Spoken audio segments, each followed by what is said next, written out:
નમસ્કાર ખેડૂત મિત્રો, અલ્પાઇન સીડ્સમાંથી મોન્ટુ પરમાર. આજે આપણે ડાકોર એરિયાની બાજુમાં ગામ છે કાલસર, અને ત્યાં એક પ્રગતિશીલ ખેડૂતે આપણી ડાંગરનું વાવેતર કર્યું છે. અને આપણી સાથે બી એક ડીલર મિત્ર જોડાયા છે જે ભરત એગ્રો કાલસરના માલિક છે, યાસીન કાકા. તો આવો આપણે અલ્પાઇન સીડ્સની કઈ વેરાયટી લગાવી છે, શું રિવ્યૂ છે એમના, ખેડૂતને અને ડીલરને પૂછીએ. તો કાકા, શું નામ છે તમારું? ભલે કબીરભાઈ કોન્ટ્રાક્ટર. ઓકે, હવે તમે કઈ વેરાયટી લગાવી છે? 568 અલ્પાઇન કંપનીની 568. હવે અલ્પાઇન કંપનીની 568માં તમને શું રિઝલ્ટ લાગે? મને આ સાલ બધી કરતા ડાંગર કરતા રિઝલ્ટ સારા છે.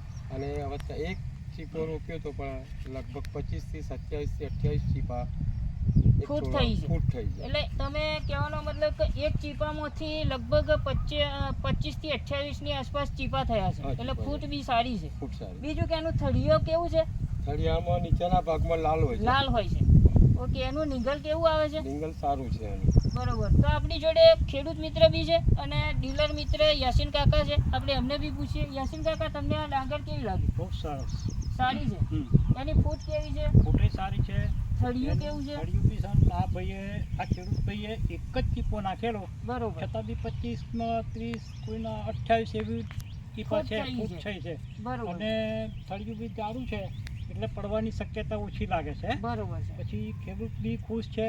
મેં જોયું ખેડૂત સારી છે, એની કંટીની લંબાઈ બી સારી છે.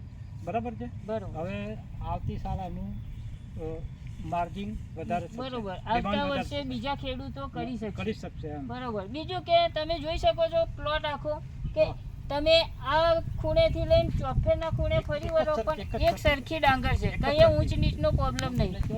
તો તમે અલ્પાઇનની 568 ડાંગરનું વાવેતર કરીને ખુશ છો.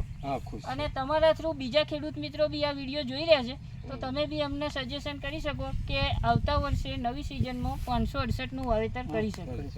Okay, thank you.